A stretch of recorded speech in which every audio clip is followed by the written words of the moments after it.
Hello friends, welcome to knowledge centre. ഇന്ന് നമ്മൾ പഠിക്കാൻ പോകുന്നത് വളരെ ഇമ്പോർട്ടന്റ് ആയിട്ടുള്ള ഒരു ചാപ്റ്റർ ആണ് കേട്ടോ. അപ്പൊ നമുക്ക് എല്ലാവർക്കും അറിയാം, നമ്മുടെ PSC പരീക്ഷകളിൽ ഇന്ത്യൻ ഭൂമിശാസ്ത്രം അല്ലെങ്കിൽ ഇന്ത്യൻ ജിയോഗ്രഫി എത്രത്തോളം പ്രധാനപ്പെട്ടതാണെന്നില്ലേ. അപ്പൊ അതിൽ തന്നെ നമ്മൾ ഒരിക്കലും ഒഴിവാക്കാൻ പാടില്ലാത്ത, അതുപോലെ ആവർത്തിച്ച് ചോദ്യങ്ങൾ ചോദിക്കുന്ന ഒരു ഭാഗമാണ് ഉത്തര മഹാസമുദ്രം. അപ്പൊ ഇന്ന് നമ്മൾ ഈ ഒരു ചാപ്റ്ററിൽ ഉത്തര മഹാസമുദ്രത്തെ കുറിച്ചാണ് ഡീറ്റെയിൽ ആയിട്ട് പഠിക്കാൻ പോകുന്നത് കേട്ടോ.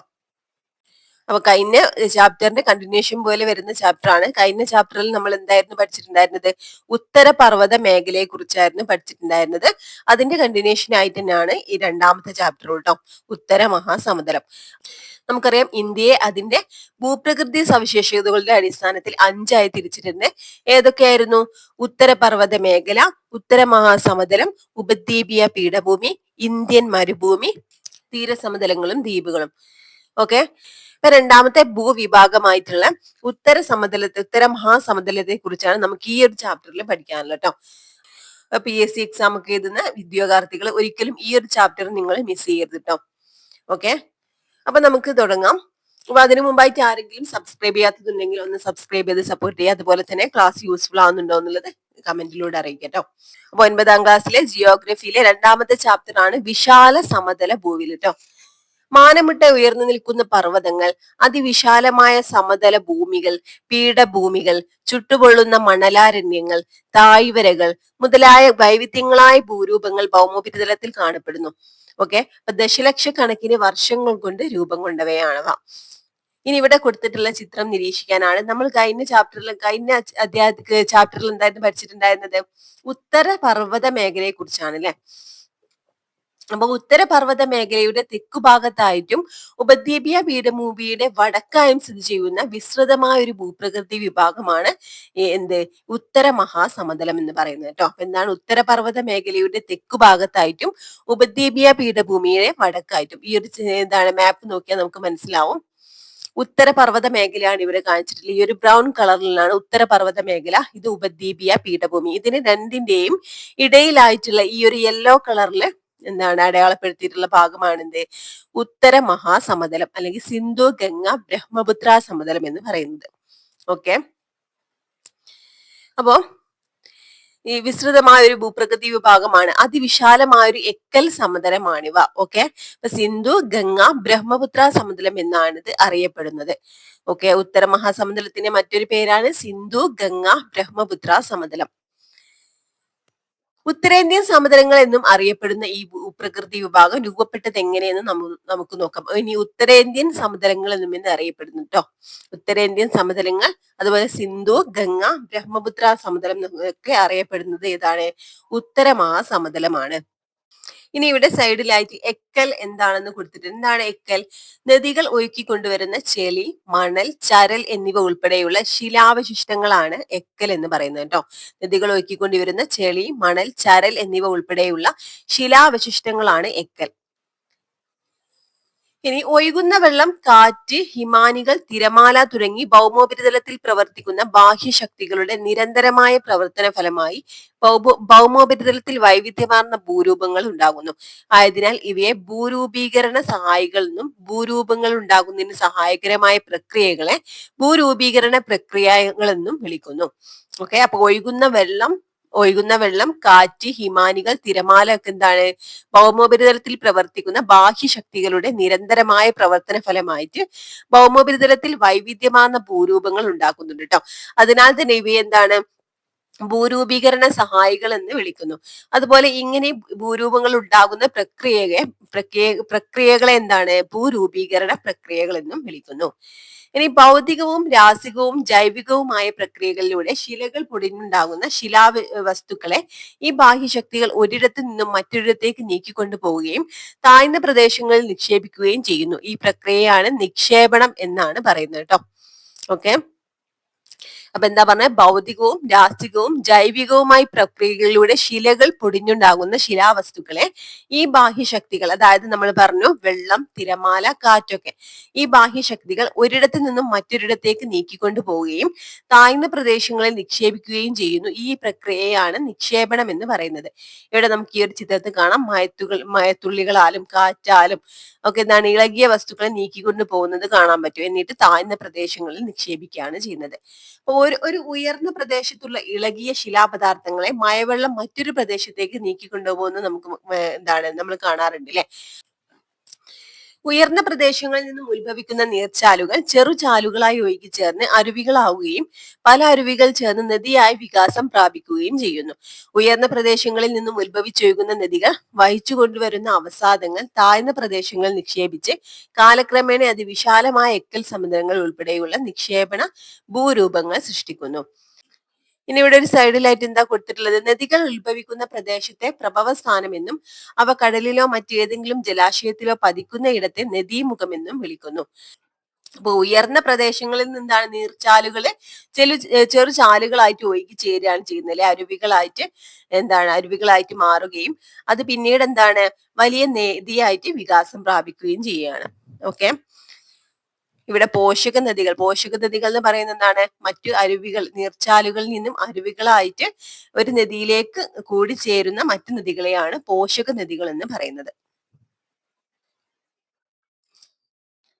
ഇത്തരത്തിൽ ഹിമാലയത്തിൽ നിന്നും ഉപദ്വീപീയ ഇന്ത്യയിൽ നിന്നും ഉത്ഭവിച്ചൊഴുകുന്ന നദികൾ വഹിച്ചുകൊണ്ടുവന്ന അവസാദങ്ങൾ നിക്ഷേപിക്കപ്പെട്ടതാണ് ഫലഭൂഷ്ടമായ സിന്ധു, ഗംഗ, ബ്രഹ്മപുത്ര സമതലം. ഓക്കെ, അപ്പൊ ഇങ്ങനെ ഇത്തരത്തിൽ ഹിമാലയത്തിൽ നിന്നും ഉപദ്വീപീയ ഇന്ത്യയിൽ നിന്നും ഉത്ഭവിച്ചൊഴുകുന്ന നദികൾ വഹിച്ചു കൊണ്ടുവന്ന അവസാദങ്ങൾ നിക്ഷേപിക്കപ്പെട്ടവയാണെന്ത്, നമ്മുടെ ഈ ഒരു സിന്ധു, ഗംഗ, ബ്രഹ്മപുത്ര സമതലം. അപ്പൊ ഹിമാലയ പർവ്വത രൂപീകരണം നമ്മൾ കഴിഞ്ഞ ചാപ്റ്ററിൽ പഠിച്ചിട്ടുണ്ട് അല്ലെ. ഇവിടെ യുറേഷ്യൻ ഫലകവും ഇന്ത്യൻ ഫലകവും തമ്മിൽ കൂട്ടിമുട്ടിയതിന്റെ ഫലമായിട്ടാണ് നമുക്കറിയാം ഹിമാലയ പർവ്വതം രൂപപ്പെട്ടത്. അപ്പൊ ഹിമാലയ രൂപീകരണത്തിന്റെ ഫലമായി ഹിമാലയത്തിന്റെ തെക്കായി രൂപപ്പെട്ട അതിവിശാലമായ തടമാണ് ഇവിടെ കാണാൻ പറ്റുന്നത് കേട്ടോ. ഹിമാലയ രൂപീകരണ ഫലമായി ഹിമാലയത്തിന്റെ തെക്കായി രൂപപ്പെട്ട അതിവിശാലമായ തടത്തിലാണ് ഇവ നിക്ഷേപിക്കപ്പെട്ടത്. അപ്പൊ ദശലക്ഷക്കണക്കിന് വർഷങ്ങളോളം നടന്ന നിക്ഷേപണ പ്രക്രിയയിലൂടെ ഫലമായാണ് ഈ സമതലം രൂപം കൊണ്ടത്. ഇവിടുത്തെ എക്കൽ നിക്ഷേപത്തിന്റെ കനം ഏകദേശം 1000 മീറ്റർ മുതൽ 2000 മീറ്റർ വരെയാണ് കേട്ടോ. സിന്ധു, ഗംഗ, ബ്രഹ്മപുത്ര സമതലത്തിന്റെ രൂപീകരണത്തെ സൂചിപ്പിക്കുന്ന ഒരു രേഖാചിത്രമാണ് ഇവിടെ കൊടുത്തത്. സിന്ധു നദീമുഖം മുതൽ ഗംഗ നീളത്തിൽ വ്യാപിച്ചു കിടക്കുന്ന ഈ സമതലം ലോകത്തിലെ തന്നെ ഏറ്റവും വലിയ എക്കൽ പ്രദേശമാണെന്നാണ് പറയുന്നത് കേട്ടോ. ഇപ്പൊ എത്ര കിലോമീറ്റർ ആണ്, 3200 കിലോമീറ്റർ ആണ് നീളം. അപ്പൊ സിന്ധു നദി മുതൽ ഗംഗാ നദി വരെ ഏകദേശം 3200 കിലോമീറ്റർ നീളത്തിലാണ് ഉത്തര മഹാസമുദ്രം വ്യാപിച്ചിരിക്കുന്നത്. ഇതിന്റെ പ്രത്യേകത പറഞ്ഞത് ഈ സമതലം ലോകത്തിലെ തന്നെ ഏറ്റവും വലിയ എക്കൽ പ്രദേശമാണ് കേട്ടോ, ഏറ്റവും വലിയ എക്കൽ പ്രദേശമാണ്. ഏകദേശം 2400 കിലോമീറ്റർ നീളത്തിൽ ഈ സമതലം ഇന്ത്യയിൽ വ്യാപിച്ചിരിക്കുന്നു കേട്ടോ. അപ്പൊ ഇന്ത്യയിൽ ഉത്തര മഹാസമുദ്രം എത്ര കിലോമീറ്റർ നീളത്തിലാണ് കാണുന്നത്, 2400 കിലോമീറ്റർ നീളത്തിലാണ്. കിഴക്ക് നിന്നും പടിഞ്ഞാറോട്ട് വിശാലമാകുന്ന ഈ സമതലത്തിന്റെ ശരാശരി വീതി 180 കിലോമീറ്റർ മുതൽ 300 കിലോമീറ്റർ വരെയാണ്. അപ്പൊ എന്താണ്, കിഴക്ക് നിന്നും പടിഞ്ഞാറോട്ട് വിശാലമാകുന്നത്, അതായത് കിഴക്ക് വീതി എന്താണ് 150 കിലോമീറ്റർ ആണെങ്കിൽ പടിഞ്ഞാറോട്ട് എത്തുമ്പോൾ ഈ ഒരു വീതി എന്താണ് കൂടിക്കൂടി വന്ന് 300 കിലോമീറ്റർ ആവുന്നുണ്ട് കേട്ടോ. ഈ സമതലത്തിന്റെ അതിരുകൾ വടക്ക് സിവാലിക് പർവ്വതനിരകളാണ്. തെക്ക് ഉപദ്വീപീയ പീഠഭൂമിയുടെ ക്രമരഹിതമായ വടക്കൻ അരികുകളുമാണിത് തെക്കായിട്ട് കാണുന്നത്. ഓക്കെ, അപ്പൊ നമ്മളിപ്പോ പറഞ്ഞത് എന്താണ്, ഉത്തര മഹാസമുദ്രത്തിന്റെ അതിരുകളാണ് കേട്ടോ. അപ്പൊ ഹിമാദ്രി നമുക്ക് ഈ ഒരു ചിത്രത്തിൽ കാണാൻ പറ്റുന്നുണ്ട്. ഇതൊരു രേഖാചിത്രമാണ്. ഹിമാദ്രി, ഹിമാചൽ, സിവാലിക് കേട്ടോ. അപ്പൊ ഇവിടെ അതായത് വടക്ക് സിന്ധു, ഗംഗ, ബ്രഹ്മപുത്ര സമതലം ഇവിടെ കൊടുത്തിട്ടുണ്ട്. ഇതിന്റെ തൊട്ട് വടക്കായിട്ട് എവിടാണ് സിവാലിക് ആണുള്ളത്. അതുപോലെ പിന്നെ തെക്കായിട്ട് ഉപദ്വീപീയ പീഠഭൂമിയും. ഈ സമതലത്തിന്റെ വിസ്തീർണം ഏകദേശം 7 ലക്ഷം ചതുരശ്ര കിലോമീറ്റർ ആണ് കേട്ടോ. ഇപ്പൊ വിസ്തീർണം പറയുകയാണെങ്കിൽ 7 ലക്ഷം ചതുരശ്ര കിലോമീറ്റർ ആണ്. വളക്കൂറുള്ള മണ്ണ്, മതിയായ ജലലഭ്യത, അനുകൂല കാലാവസ്ഥ, പരന്ന ഭൂപ്രകൃതി എന്നീ സവിശേഷതകളാൽ ഈ പ്രദേശം കൃഷിക്ക് ഏറെ അനുയോജ്യമായ മേഖലയായി തീർത്തിരിക്കുന്നു. ഓക്കെ. പരമായിട്ട് ഒരൊറ്റ ഭൂപ്രകൃതി വിഭാഗമായി ഇതിനെ പരിഗണിക്കാമെങ്കിലും നദീവ്യവസ്ഥ, നദികളുടെ ഒഴുക്ക്, ഒഴുക്കിന്റെ ദിശ, ഭൂപ്രകൃതിയുടെ സവിശേഷത എന്നിവയെ അടിസ്ഥാനമാക്കി അതിവിസ്തൃതമായ ഈ സമതലത്തെ 4 പ്രാദേശിക വിഭാഗങ്ങളായിട്ട് തിരിച്ചിട്ടുണ്ട്. ഓക്കെ, അതാണ് നമ്മൾ ഇനി പഠിക്കാൻ പോകുന്നത് കേട്ടോ. നമുക്ക് ഈ ഒരു മാപ്പ് നോക്കുകയാണെങ്കിലും ഓരോ സമതലത്തെയും പറ്റി നോക്കാം. ബ്രഹ്മപുത്ര സമതലം, ഗംഗാ സമതലം, പഞ്ചാബ് ഹരിയാന സമതലം, രാജസ്ഥാൻ സമതലം. ഓക്കെ, അപ്പൊ ബ്രഹ്മപുത്ര സമതലം എവിടെയായിട്ടാണ് കാണുന്നത്? ഈ ഒരു ഭാഗത്തായിട്ടാണ് ബ്രഹ്മപുത്ര സമതലം കാണുന്നത് കേട്ടോ. ബ്രഹ്മപുത്ര സമതലം. പിന്നെ ഈ ഒരു നീല കളർ ലൈന് കൊടുത്തിട്ടുള്ളതാണ് നദികളെ സൂചിപ്പിക്കുന്നത് കേട്ടോ, നദികൾ. നെക്സ്റ്റ് ഗംഗാ സമതലമാണ് ഈ ഒരു യെല്ലോ കളറിൽ ഇനോട്ട് ചെയ്തിട്ടുള്ളത്. അതുപോലെ പഞ്ചാബ് ഹരിയാന സമതലം ഇവിടെ റോസ് കളറിൽ ഇവിടെ കാണിച്ചിട്ടുള്ളത് പഞ്ചാബ് ഹരിയാന സമതലം. പിന്നീട് ഈ രാജസ്ഥാൻ സമതലത്തെയാണ് ഇവിടെ നമുക്ക് ഈ ഒരു ബ്രൗൺ ഷെയ്ഡിൽ കൊടുത്തിട്ടുള്ളത് കേട്ടോ, രാജസ്ഥാൻ സമതലം. ഇനി ഓരോ സമതലങ്ങളും നമുക്ക് ഡീറ്റെയിൽ ആയിട്ട് പഠിക്കാം. നമുക്ക് രാജസ്ഥാൻ സമതലം നോക്കാം. താർ മരുഭൂമി ഉൾപ്പെടുന്ന രാജസ്ഥാൻ സമതലം ഉത്തരേന്ത്യൻ സമതലത്തിന്റെ പടിഞ്ഞാറേ അറ്റമാണ് കേട്ടോ. ഉത്തരേന്ത്യൻ സമതലത്തിന്റെ പടിഞ്ഞാറേ അറ്റം രാജസ്ഥാൻ സമതലാണ്. അപ്പൊ താർ മരുഭൂമി അതിൽ ഉൾപ്പെടുന്നുണ്ട്. ഓക്കെ, അപ്പൊ താർ മരുഭൂമിയുടെ 2/3 ഭാഗവും രാജസ്ഥാനിലാണ് സ്ഥിതി ചെയ്യുന്നത്. 2/3 ഭാഗവും. ബാക്കി ഭാഗങ്ങൾ എവിടെയൊക്കെയാണ്? ഹരിയാന, പഞ്ചാബ്, ഗുജറാത്ത് എന്നീ അയൽ സംസ്ഥാനങ്ങളിലായിട്ട് വ്യാപിച്ചു കിടക്കുന്നു. അപ്പൊ യഥാർത്ഥ മരുഭൂമി മേഖല അഥവാ മരുസ്ഥലി എന്നും അതുപോലെ അർദ്ധ മരുഭൂമി മേഖല അല്ലെങ്കിൽ അർദ്ധവരണ്ട സമതലം അല്ലെങ്കിൽ രാജസ്ഥാൻ ബാഗർ എന്നും താർ മരുഭൂമിയെ 2 പ്രധാന മേഖലകളായിട്ട് തരംതിരിച്ചിട്ടുണ്ട് കേട്ടോ. അപ്പൊ എന്താണ് പറഞ്ഞ? യഥാർത്ഥ മരുഭൂമി മേഖല അല്ലെങ്കിൽ മരുസ്ഥലി, മരുഭൂമി മേഖലയെ അല്ലെങ്കിൽ മരുസ്ഥലി എന്നാണ് പറയുന്നത്. അതുപോലെ അർദ്ധ മരുഭൂമി മേഖല അല്ലെങ്കിൽ രാജസ്ഥാൻ ബാഗർ എന്നുമാണ് താർ മരുഭൂമിയെ 2ആയിട്ട് തിരിച്ചിട്ടുണ്ട്, മരുസ്ഥലി എന്നും രാജസ്ഥാൻ ബാഗർ എന്നും. താർ മരുഭൂമിയുടെ ഭൂമിശാസ്ത്രപരമായ സവിശേഷതകളാണ് ഇനി അടുത്ത ചാപ്റ്ററിലൊക്കെ നമുക്ക് പഠിക്കാനുണ്ട്. ഇനി കാലികമായി മാത്രം നീരൊഴുക്കുള്ള ലൂണി ഈ സമതലത്തിലെ പ്രധാന നദിയാണ് കേട്ടോ. രാജസ്ഥാൻ സമതലത്തിന്റെ പ്രധാന നദി ലൂണിയാണ്. അപ്പൊ കാലികമായി മാത്രം നീരൊഴുക്കുള്ള നദിയാണ് ലൂണി. രാജസ്ഥാനിൽ നിരവധി ഉപ്പ് തടാകങ്ങളുണ്ട്. സാമ്പാർ, ദിദ്വാന, സർഗോൾ എന്നിവ രാജസ്ഥാൻ സമതലത്തിലെ പ്രധാന ഉപ്പ് തടാകങ്ങളാണ്. ഏതൊക്കെയാണ്? സാമ്പാർ, ദിദ്വാന, സർഗോൾ എന്നിവ രാജസ്ഥാൻ സമതലത്തിലെ പ്രധാന ഉപ്പ് തടാകങ്ങളാണ്. നെക്സ്റ്റ് പഞ്ചാബ് ഹരിയാന സമതലാണ്.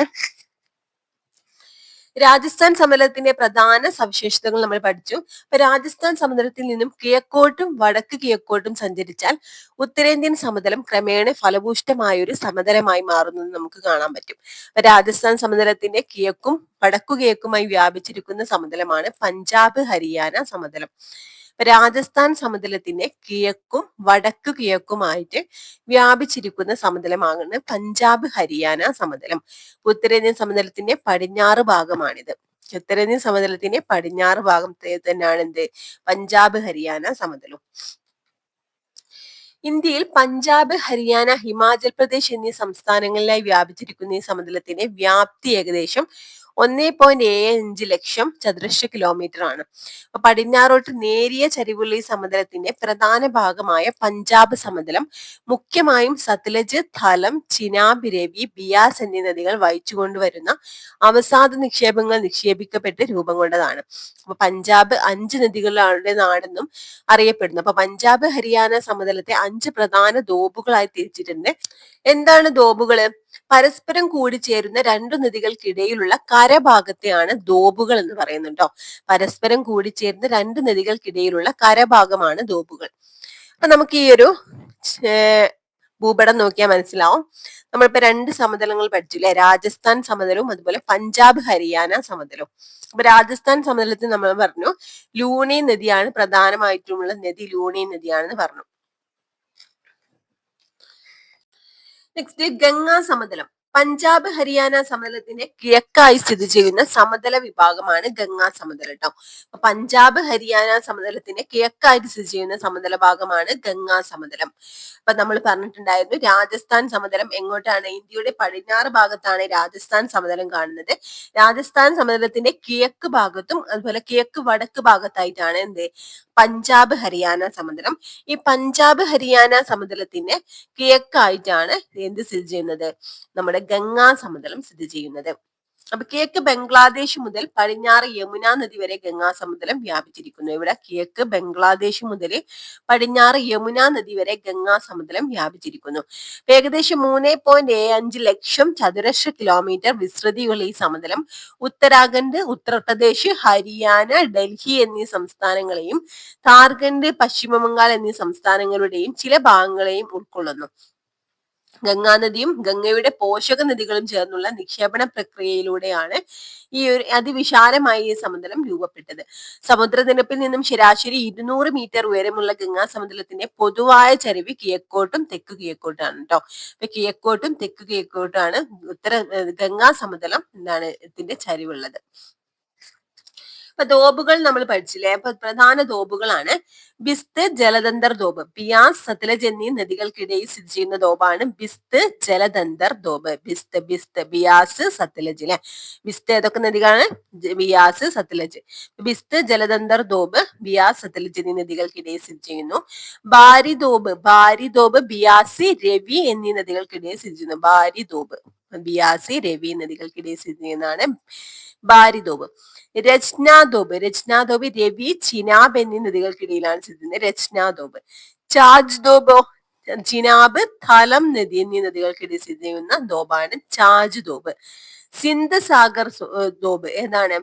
സിന്ധ് സാഗർ ദോബ് തലം, ചിനാബ് നദികൾക്കും സിന്ധു നദികൾക്കും ഇടയിൽ സ്ഥിതി ചെയ്യുന്നു. തലം, ചിനാബ് നദികൾക്കും സിന്ധു നദികൾക്കും ഇടയിൽ സ്ഥിതി ചെയ്യുന്ന ദോബാണ് സിന്ധ് സാഗർ ദോബ്. ഇത് പഠിക്കണേ, ഇമ്പോർട്ടന്റ് ആണ്. ഓക്കെ. ഇനി ഗംഗാ സമതലത്തിന്റെ ഉപവിഭാഗങ്ങളാണ് കേട്ടോ. ഏതൊക്കെയാണ്? കീഴ്ഗംഗാ സമതലം, മധ്യഗംഗാ സമതലം, ഉപരിഗംഗാ സമതലം. ഓക്കെ. അപ്പൊ ഇവിടെ കാണിച്ചിട്ടുള്ള ഈ ഒരു വയലറ്റ് കാണിച്ചിട്ടുള്ളതാണ് ഉപരിഗംഗാ സമതലം. ഇവിടെ മധ്യഗംഗാ സമതലം, ഇത് കീഴ്ഗംഗാ സമതലം. ഇത്രയും ഭാഗമാണ് ഗംഗാ സമതലം. ഓക്കെ. ഇവിടെ നമുക്ക് ഈ ഒരു മാപ്പിൽ നമുക്ക് ഒന്നും കൂടി വ്യക്തമായിട്ട് കാണാൻ പറ്റും. രാജസ്ഥാൻ സമതലം ഇവിടെ ആയിട്ട്, പഞ്ചാബ്, ഹരിയാന സമതലം ഇവിടെ ആയിട്ട്, ഇതിനൊക്കെ കിഴക്ക് ഭാഗത്തായിട്ടാണ് ഈ ഗംഗാ സമതലം. അതിന് കിഴക്ക് ഭാഗത്തായിട്ട് ബ്രഹ്മപുത്ര സമതലം. അപ്പൊ ഈ ഒരു മാപ്പിൽ നമുക്ക് നോക്കിയാൽ മനസ്സിലാവും ഏറ്റവും വിസ്തൃതിയുള്ളത് മധ്യഗംഗാ സമതലത്തിനാണ് കേട്ടോ. അപ്പോൾ ഗംഗാ സമതലത്തിൽ ഏറ്റവും വിസ്തൃതി കൂടിയത് മധ്യഗംഗാ സമതലത്തിനാണ്. ഓക്കെ. ഇനി ബ്രഹ്മപുത്ര സമതലം. ഉത്തരേന്ത്യൻ സമതലത്തിന്റെ ഏറ്റവും കിഴക്ക് ഭാഗമായ ബ്രഹ്മപുത്ര സമതലം, ബ്രഹ്മപുത്ര താഴ്വര, അസം താഴ്വര, അസം സമതലം എന്നിങ്ങനെ വ്യത്യസ്ത പേരുകളിൽ അറിയപ്പെടുന്നുണ്ട് കേട്ടോ. അപ്പൊ ബ്രഹ്മപുത്ര താഴ്വര എന്നറിയപ്പെടുന്നുണ്ട്, അസം താഴ്വര, അസം സമതലം, ഇതൊക്കെ ഏതാണ്? ബ്രഹ്മപുത്ര സമതലമാണ്. അസമിന്റെ കിഴക്കേ അറ്റം മുതൽ ബംഗ്ലാദേശ് അതിർത്തിക്കടുത്തുള്ള ധൂബ്രിയുടെ പടിഞ്ഞാറ് വരെ വ്യാപിച്ചു കിടക്കുന്ന ഈ സമതലത്തിന് ഏകദേശം 720 കിലോമീറ്റർ നീളവും 60 മുതൽ 70 കിലോമീറ്റർ വരെ വീതിയുമുണ്ട്. അസമിന്റെ കിഴക്കേ അറ്റം മുതൽ ബംഗ്ലാദേശ് അതിർത്തിക്കടുത്തുള്ള ധൂബ്രിയുടെ പടിഞ്ഞാറ് വരെ വ്യാപിച്ചു കിടക്കുന്നതാണ് ഈ ഒരു സമതലം കേട്ടോ. ഏകദേശം 720 കിലോമീറ്റർ നീളവും അതുപോലെ വീതി 60 മുതൽ 70 കിലോമീറ്റർ വരെ വീതിയുമുണ്ട്. ബ്രഹ്മപുത്ര സമതലത്തിന്റെ ഭൂരിഭാഗം പ്രദേശങ്ങളും സ്ഥിതി ചെയ്യുന്നത് അസമിലാണ്. ബ്രഹ്മപുത്ര സമതലത്തിന്റെ ഭൂരിഭാഗം പ്രദേശവും സ്ഥിതി ചെയ്യുന്നത് അസമിലാണ്. ഓക്കെ. അപ്പൊ പൊതുവെ ഉത്തരേന്ത്യൻ സമതലത്തിന്റെ കിഴക്കോട്ടുള്ള തുടർച്ചയായിട്ടാണ് ബ്രഹ്മപുത്ര സമതലത്തെ കണക്കാക്കിയിട്ടുള്ളതെങ്കിലും ഭൂമിശാസ്ത്രപരമായി ബ്രഹ്മപുത്ര സമതലം വേറിട്ട് നിൽക്കുന്നു. അപ്പൊ വടക്ക് കിഴക്കൻ ഹിമാലയവും കിഴക്ക് പത്കായ് നാഗ കുന്നുകളും തെക്ക് ഗാര, ഖാസി, ജയന്തിയ കുന്നുകളും മിഗിർ കുന്നുകളും ചേർന്ന് ഈ സമതല ഭാഗത്തെ വേർതിരിച്ചു നിർത്തുന്നു. ബ്രഹ്മപുത്ര സമതലത്തിന് പടിഞ്ഞാറായി കീഴ്ഗംഗാ സമതലം സ്ഥിതി ചെയ്യുന്നു. ഓക്കെ. അപ്പൊ ഇവിടെ എന്തൊക്കെ കാര്യങ്ങളാ പറഞ്ഞത് ശ്രദ്ധിക്കാം. എന്തൊക്കെ കാര്യങ്ങളാണ് പറഞ്ഞത്? പൊതുവെ ഉത്തരേന്ത്യൻ സമതലത്തിന്റെ കിഴക്കോട്ടുള്ള തുടർച്ചയായിട്ടാണ് നമുക്ക് ബ്രഹ്മപുത്ര സമതലത്തെ കാണാൻ പറ്റുന്നതെങ്കിലും ഭൂമിശാസ്ത്രപരമായിട്ട് ബ്രഹ്മപുത്ര സമതലം വേറിട്ട് നിൽക്കുന്നുണ്ട്. ഓക്കെ. അപ്പൊ വടക്ക് കിഴക്ക് ഹിമാലയവും കിഴക്ക് പത്കായ് കുന്നുകളും കിഴക്ക് പത്കായ് നാഗ കുന്നുകളും തെക്ക് ഗാരോ, ഖാസി, ജയന്തിയ കുന്നുകളും മിഗിർ കുന്നുകളും ചേർന്ന് ഈ സമതല ഭാഗത്തെ വേർതിരിച്ചു നിർത്തുന്നുണ്ട്. ഓക്കെ. അപ്പൊ ഇതിനൊരു അതിരായിട്ട് നിൽക്കുന്ന കാര്യങ്ങളാണ് പറയുന്നത്. വടക്ക് കിഴക്കൻ ഹിമാലയമുണ്ട്, അതുപോലെ കിഴക്ക് പട്കായ് നാഗ കുന്നുകള്, തെക്ക് ഗാരോ, ഖാസി, ജയന്തിയ കുന്നുകള്, അതുപോലെ മിഗിർ കുന്നുകളും ഇതിനെ വേർതിരിച്ച് ഒരു ഭൂവിഭാഗമായിട്ട് നിർത്തുന്നുണ്ട്. അപ്പൊ ബ്രഹ്മപുത്ര സമതലത്തിന് പടിഞ്ഞാറായിട്ട് കീഴ്ഗംഗാ സമതലം സ്ഥിതി ചെയ്യുന്നു. നമ്മളിവിടെ കാണാൻ പറ്റുന്നുണ്ട് അല്ലെ. അപ്പൊ നമുക്ക് ഈ ഒരു മാപ്പ് നോക്കിയാൽ മനസ്സിലാവും. ഇവിടെ ബ്രഹ്മപുത്ര സമതലത്തിന്റെ പടിഞ്ഞാറ് ഭാഗത്തായിട്ട് കീഴ്ഗംഗാ സമതലം സ്ഥിതി ചെയ്യുന്നു എന്ന് പറയുന്നുണ്ട്. ഓക്കെ.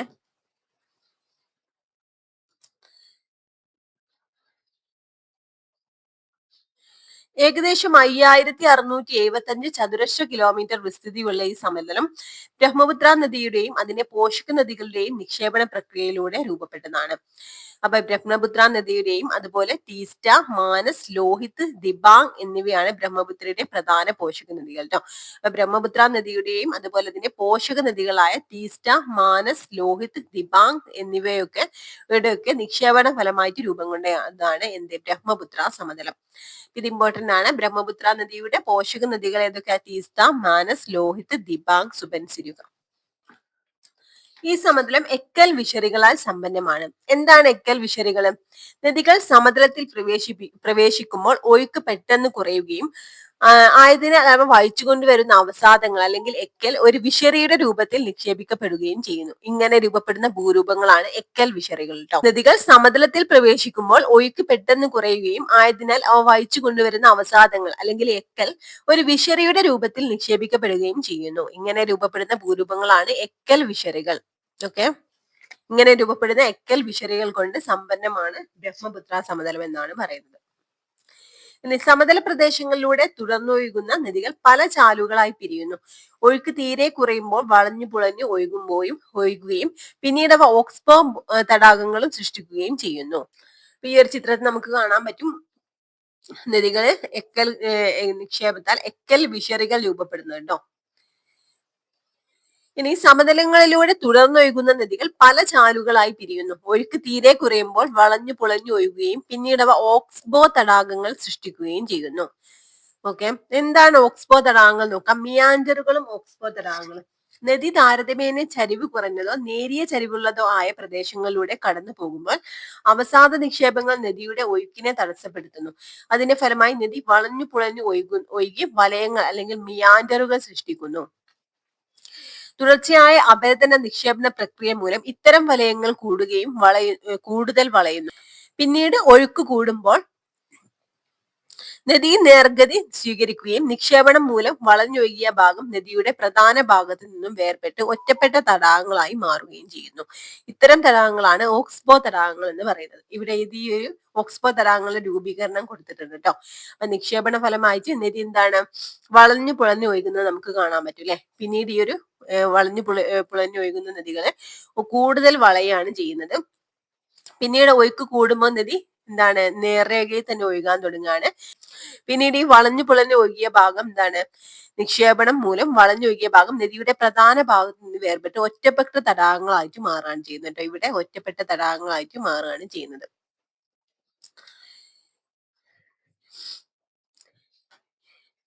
നദി മിയാൻഡറിംഗ് ഒക്കെ ഇവിടെ ചിത്രം കൊടുത്തിട്ടുണ്ട്. ഓക്സ്ബോ തടാകങ്ങളൊക്കെ.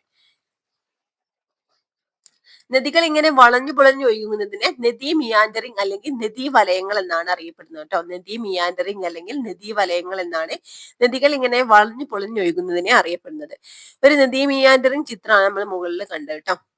ഇനി ഭൂപ്രകൃതി സവിശേഷതകളുടെ അടിസ്ഥാനത്തിൽ ഉത്തരേന്ത്യൻ സമതലത്തെ വടക്കു നിന്നും തെക്കോട്ട് 3 പ്രധാന ഭാഗങ്ങളായിട്ട് തിരിക്കാം എന്നാണ് പറയുന്നത്. ബാബർ, ടെറായ്, എക്കൽ സമതലങ്ങൾ. ഭൂപ്രകൃതി സവിശേഷതകളുടെ അടിസ്ഥാനത്തിൽ ഉത്തരേന്ത്യൻ സമതലത്തെ 3ആയിട്ട് തിരിച്ചിട്ടുണ്ട്. ബാബർ, ടെറായ്, എക്കൽ സമതലങ്ങൾ. ഈ മേഖലകളിൽ ഓരോന്നിന്റെയും സവിശേഷതകൾ നമുക്ക് നോക്കാം. ഇപ്പൊ പ്രളയ സമതലങ്ങൾ എന്ന് കൊടുത്തിട്ടുണ്ട്. എന്താണ് പ്രളയ സമയത്ത് നദികൾ കരകവിഞ്ഞൊഴുകുമ്പോൾ അവ ഒഴുകിക്കൊണ്ടുവരുന്ന എക്കൽ ഇരു കരകളിൽ നിക്ഷേപിക്കപ്പെട്ട് സമതലങ്ങൾ രൂപം കൊള്ളുന്നു. ഇങ്ങനെ പ്രളയ സമയത്ത് എക്കൽ നിക്ഷേപിച്ച് രൂപപ്പെടുന്ന സമതലങ്ങൾ ആയതിനാൽ ഇവയെ പ്രളയ സമതലങ്ങൾ എന്ന് വിളിക്കുന്നു. ഇപ്പൊ കൃഷിക്ക് ഏറെ അനുയോജ്യമായ ഇത്തരം പ്രളയ സമതലങ്ങളിലാണ് ലോകപ്രശസ്തമായ പല നദീതട സംസ്കാരങ്ങളും ഉടലെടുത്തത്. ഇവിടെ എന്താണ് സിവാലിക് പർവ്വത നിരക്ക് സമാന്തരമായി അതിന്റെ തെക്കു ഭാഗത്ത് കാണുന്ന ഭാഗമാണ് ബാബർ ട്ടോ. സിവാലിക് മലയടിവാരത്തിന് സമാന്തരമായി ചരിവ് അവസാനിക്കുന്നിടത്തു നിന്നും ഏകദേശം 8 കിലോമീറ്റർ മുതൽ 10 കിലോമീറ്റർ വരെ വിസ്തൃതിയുള്ള ഇടുങ്ങിയ ഭൂഭാഗമാണിത്. പർവ്വത ഭാഗത്തു നിന്നും വരുന്ന നദികൾ കൊണ്ടുവരുന്ന ഉരുളൻ കല്ലുകൾ, പാറകളും നിക്ഷേപിക്കപ്പെട്ടാണ് ഈ ഒരു സമതല ഭാഗം രൂപപ്പെട്ടിട്ടുള്ളത്. ഈ ഉരുളൻ കല്ലുകളുടെയും പാറകളുടെയും അടിയിലൂടെ നദികൾ ഒഴുകുന്നതിനാൽ ഈ നദികൾ ഭാഗങ്ങൾ ദൃശ്യമാകുന്നില്ല. അപ്പോ പർവ്വത ഭാഗത്ത് നിന്നും വരുന്ന നദികൾ കൊണ്ടുവരുന്ന ഉരുളൻ കല്ലുകൾ, പാറകളും നിക്ഷേപിക്കപ്പെട്ടാണ് ഈ ഒരു സമതലം രൂപപ്പെട്ടിട്ടുള്ളത്. ഈ ഉരുളൻ കല്ലുകളുടെയും പാറകളുടെയും അടിയിലൂടെ നദികൾ ഒഴുകുന്നതിനാൽ നദികൾ ഈ ഭാഗങ്ങളിൽ ദൃശ്യമാകുന്നില്ല ട്ടോ. ഓക്കെ, ഇവിടെ പ്രളയ സമതലങ്ങളുടെ രൂപീകരണത്തെ കുറിച്ചിട്ടുള്ള ഒരു ചിത്രമാണ് ഇവിടെ കൊടുത്തിട്ടുള്ളത്. ഇനി ബാബർ മേഖല നോക്കൂ. ബാബർ മേഖലയും തെറായ് മേഖലയും. ബാബർ ഭാഗത്ത് നമ്മൾ എന്താണ് നദികൾ അടിയിലൂടെ ഒഴുകുന്നുണ്ടെങ്കിലും ഈ ഒരു ഉരുളൻ കല്ലുകളാലും അതുപോലെ നെക്കലാലും ഒക്കെ നമുക്ക് ഇവിടെ എന്താണ് നദി ദൃശ്യമാകുന്നില്ല. എന്നാൽ ടെറായ് മേഖലയോ? ടെറായ് മേഖലയെ നമുക്ക് നോക്കാം. അപ്പൊ ബാബർ മേഖലയ്ക്ക് സമാന്തരമായി ഏകദേശം 10 കിലോമീറ്റർ മുതൽ 20 കിലോമീറ്റർ വരെ വീതിയിൽ കാണപ്പെടുന്ന വെള്ളക്കെട്ടുള്ള ചതുപ്പ് നിലങ്ങളാണ് ടെറായ്. ഓക്കെ, അപ്പൊ സിവാലിക് പർവ്വതനിരക്ക് സമാന്തരമായിട്ടാണ് ബാബർ മേഖല ഉള്ളത്. അപ്പൊ ബാബർ മേഖലക്ക് സമാന്തരമായിട്ട് തെക്കായിട്ട് കാണപ്പെടുന്നതാണ് എന്ത് ടെറായ് മേഖല. ഓക്കെ, അതായത് വീതി പറയുന്നത് 10 കിലോമീറ്റർ മുതൽ 20 കിലോമീറ്റർ വരെ വീതിയിൽ കാണപ്പെടുന്നു. വെള്ളക്കെട്ടുള്ള ചതുപ്പ് നിലങ്ങളാണ് ടെറായ്. വെള്ളക്കെട്ടുള്ള ചതുപ്പ് നിലങ്ങളാണ് ടെറായ്. ബാബർ മേഖലയിൽ അപ്രത്യക്ഷമാകുന്ന നദികൾ ഇവിടെ പുനർജനിക്കുന്നു. ബാബർ മേഖലയിൽ അപ്രത്യക്ഷമാകുന്ന, നമുക്ക് മുകളിൽ ജലം കാണാൻ പറ്റില്ല എന്ന് പറഞ്ഞു, അവിടെ അപ്രത്യക്ഷമാകുന്ന നദികൾ ഇവിടെയാണ് പുനർജനിക്കുന്നത്. ടെറായ് മേഖലയിൽ സമ്പുഷ്ടമായ സ്വാഭാവിക സസ്യജാലങ്ങളും ധാരാളം ജീവിവർഗങ്ങളും ഉണ്ട്. നദീജന്യ ദ്വീപുകൾ, നീർച്ചാൽ തിട്ടകൾ, മണൽ വരമ്പുകൾ. സമതലങ്ങളിൽ നദിയുടെ ഒഴുക്കും ആയവും താരതമ്യേന വളരെ കുറവാണ്. ആയതിനാൽ അവ ഒഴുക്കിക്കൊണ്ടുവരുന്ന അവസാദങ്ങൾ നദീചാലുകളിൽ ദ്വീപുകളായും വശങ്ങളിൽ തിട്ടകളായും, അതുപോലെ തിട്ടകൾ എന്ന് പറഞ്ഞാൽ നീർച്ചാൽ തിട്ടകൾ കേട്ടോ, ആയിട്ടും നിക്ഷേപിക്കപ്പെടുന്നു. പൊടിമണൽ, മണൽ, ചരൽ എന്നിവ ഉൾപ്പെടുന്ന അവസാദങ്ങൾ നദീതടത്തിൽ നിക്ഷേപിക്കപ്പെട്ട് രൂപപ്പെടുന്ന രേഖീയ ഭൂരൂപങ്ങളാണ് മണൽ വരമ്പുകൾ. ഓക്കെ, അപ്പൊ എന്തൊക്കെ കാര്യങ്ങളാണ് പറഞ്ഞത്? പൊടിമണൽ, അതുപോലെ മണൽ, ചരൽ എന്നിവ ഉൾപ്പെടുന്ന അവസാദങ്ങൾ നദീതടത്തിൽ നിക്ഷേപിക്കപ്പെട്ട് രൂപപ്പെടുന്ന രേഖീയ ഭൂരൂപങ്ങളാണ് മണൽ വരമ്പുകൾ. ഇനി ടെറായ് മേഖലയ്ക്ക് തെക്കായി പുതിയതും പഴയതുമായ എക്കൽ നിക്ഷേപങ്ങളാൽ രൂപപ്പെട്ട സമതലമാണ് എക്കൽ സമതലം എന്ന് പറയുന്നത്. അപ്പൊ പഴയ എക്കൽ നിക്ഷേപങ്ങളെ ബങ്കർ എന്നും പുതിയ എക്കൽ നിക്ഷേപങ്ങളെ ഗാദർ എന്നും അറിയപ്പെടുന്നു. ഇത് ഇമ്പോർട്ടന്റ് ആണ്. പഴയ എക്കൽ നിക്ഷേപങ്ങളെ ബങ്കർ എന്നാണ് അറിയപ്പെടുന്നത്. പുതിയ എക്കൽ നിക്ഷേപങ്ങളെ ഗാദർ എന്നും അറിയപ്പെടുന്നു.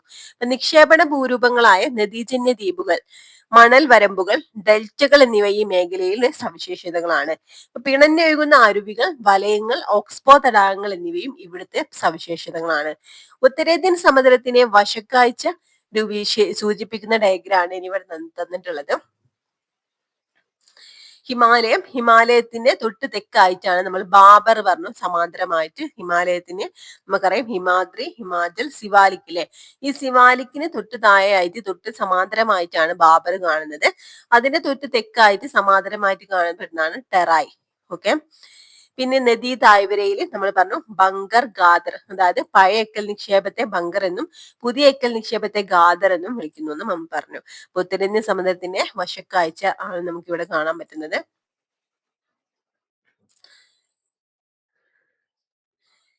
ഇനി ഡെൽറ്റകൾ എന്താണെന്നാണ് കേട്ടോ. സമതലങ്ങളിലൂടെ ഒഴുകി നദീമുഖങ്ങളോട് അടുക്കുമ്പോൾ നദി വളരെ സാവധാനം ഒഴുകുന്നു.